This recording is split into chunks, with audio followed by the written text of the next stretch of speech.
Good afternoon. Today we are going to discuss how organizational development will contribute to increased performance, job satisfaction, and productivity.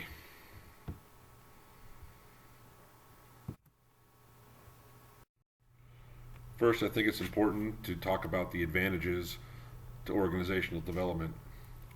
One, it'll generate change throughout the organization. It gives everyone greater motivation.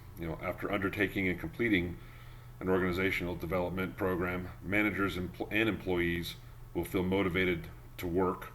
It'll increase productivity because employees can work with new methods, new machines, a better quality of work, goods and services throughout a successful operational development will be improved.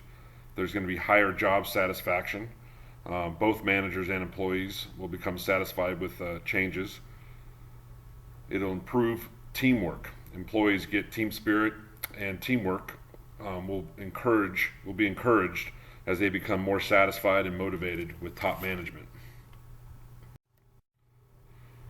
Today we're going to talk about four techniques that'll help bring about change. One is going to be sensitivity training. Another is survey feedback, team building, and process consultation. The goals of sensitivity training are numerous and varied, and some of the more commonly recognized ones are self-awareness and sensitivity to others. This involves building a person's competence as a manager and group member by making him or her more familiar with his or her own attitudes and emotions, as well as those of others.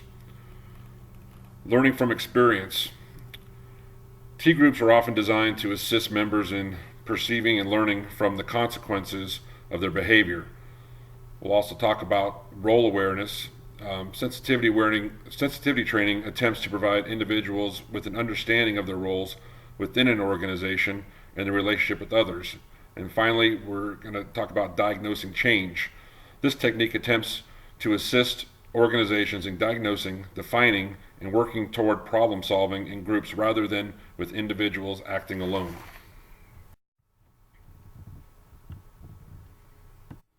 Next technique is survey feedback. There's three basic steps that are employed in a survey feedback. First, a questionnaire is typically completed by all members of the organization. It asks organization members for their perceptions and attitudes on a broad range of topics such as decision-making practices, communication effectiveness, coordination between units, job satisfaction, and the like. The leader of the work group or total organization receives a summary of the tabulated results from the survey. In some cases, a consultant meets with the leader to discuss the results. In the second step, the data is fed back to the organization members, usually during group meetings. The consultant, either internal or external, often attends the meeting to explain any technical aspects of the data. Finally, the third step will create specific plans for dealing with the problems identified by the survey and make sure they're developed. Again, this usually takes place in group sessions where open discussion will be encouraged. The survey feedback functions both as a change strategy and a diagnostic process. Because of its value in organizational diagnosis, survey feedback is frequently used as part of a large-scale, long-term change program in conjunction with other strategies and techniques.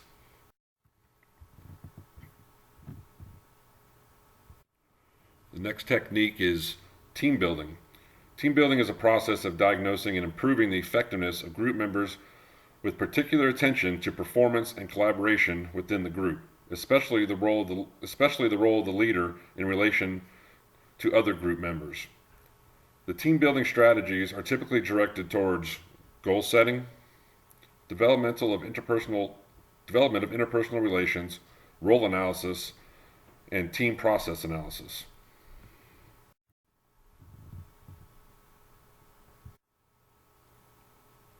The next technique is process consultation.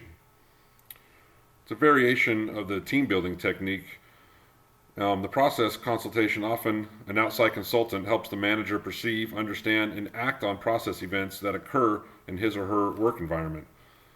These might include workflow, informal relationships among organization members, and formal communication channels.